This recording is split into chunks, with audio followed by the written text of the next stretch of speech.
कोविड-19 महामारी की शुरुआत से ही दक्षिण अफ्रीका में नमूनों के अनुक्रमण की निगरानी करने वाला एक नेटवर्क वायरस में आए बदलाव पर पैनी नजर बनाए हुए है। ये नेटवर्क बेहतर तरीके से समझने के लिए एक मूल्यवान उपकरण है कि वायरस कैसे फैलता है। साल 2020 के अंत में नेटवर्क ने एक नए वायरस वंश 501 Y.V2 का पता लगाया, जिसे बाद में बीटा स्वरूप के रूप से जाना जाने लगा।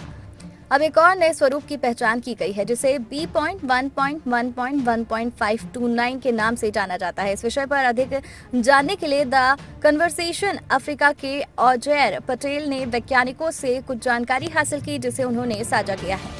खोज के पीछे का विज्ञान क्या है?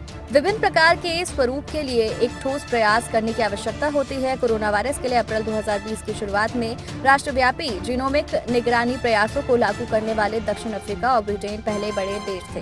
स्वरूप की खोज का काम उन नमूनों के पूरे जीनोम अनुक्रमण के माध्यम से किया जाता है, जिसमें संक्रमण की पुष्टि होती है। इस प्रक्रिया में अंतर के लिए प्राप्त प्रत्येक अनुक्रम की जांच करना शामिल है, जो दक्षिण अफ्रीका और दुनिया में प्रसारित हो रहा है। कई अंतर दिखने पर सतर्कता शुरू हो जाती है और उसकी पुष्टि करने के लिए आगे की जांच करते हैं। दक्षिण अफ्रीका इसके लिए अच्छी तरह से तैयार है। राष्ट्रीय स्वास्थ्य प्रयोगशाला सेवा से काफी मदद मिलती है। इसके अलावा दक्षिण अफ्रीका में कई प्रयोगशालाएं हैं जो वास्तविक वायरस का विकास और अध्ययन कर सकती है और पता लगा सकती है कि टीकाकरण या पिछले संक्रमण से निपटने में तैयार एंटीबॉडी नए वायरस को बेअसर करने में कितनी सक्षम है। ये डेटा नए वायरस को चिन्हित करने में सहायता देता है। इस साल डेल्टा नामक एक और स्वरूप दक्षिण अफ्रीका सहित दुनिया के अधिकतर हिस्सों में फैल गया है, जहां उसने तीसरी महामारी की लहर पैदा की। हाल ही में नेटवर्क फॉर जीनोमिक्स सर्विलांस की प्रयोगशालाओं द्वारा नियमित अनुक्रमण ने दक्षिण अफ्रीका में वायरस के एक वंश B.1.1.529 का पता लगाया। गौतेंग प्रांत में नवंबर 2021 के मध्य में एकत्र किए गए 70 नमूनों में ये वायरस था। पड़ोसी देश बोत्सवाना और हांगकांग से भी इसके कुछ मामलों की सूचना मिली है। हांगकांग का मामला दक्षिण अफ्रीका से आए एक यात्री का है। विश्व स्वास्थ्य संगठन यानी WHO ने शुक्रवार को B.1.1.529 को चिंताजनक स्वरूप के रूप में वर्गीकृत किया और इसे ग्रीक अक्षर प्रणाली के तहत ओमिक्रॉन नाम दिया गया। दक्षिण अफ्रीका में चिंताजनक स्वरूप क्यों आया है?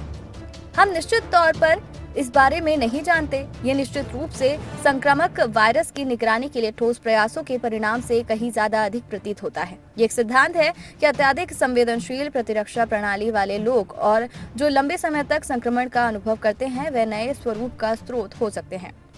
ये संस्करण चिंताजनक क्यों है? संक्षिप्त उत्तर है, हम नहीं जानते। लंबा उत्तर है, B.1.1.1.529 में कई परिवर्तन हुए हैं जो चिंता का कारण है। उन्हें इस अनुक्रमण में पहले नहीं देखा गया है और अकेले स्पाइक प्रोटीन में 30 से अधिक उप परिवर्तन होते हैं। ये महत्वपूर्ण है क्योंकि स्पाइक प्रोटीन ही अधिकांश टीकों का निर्माण करता है।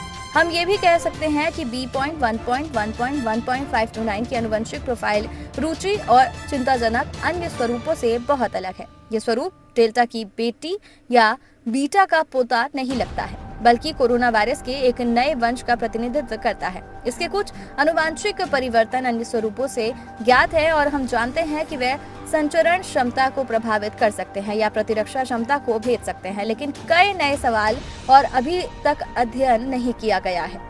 कोरोना और वैक्सीनेशन से जुड़े हर महत्वपूर्ण जानकारी के लिए हमारे चैनल को सब्सक्राइब कर लीजिए।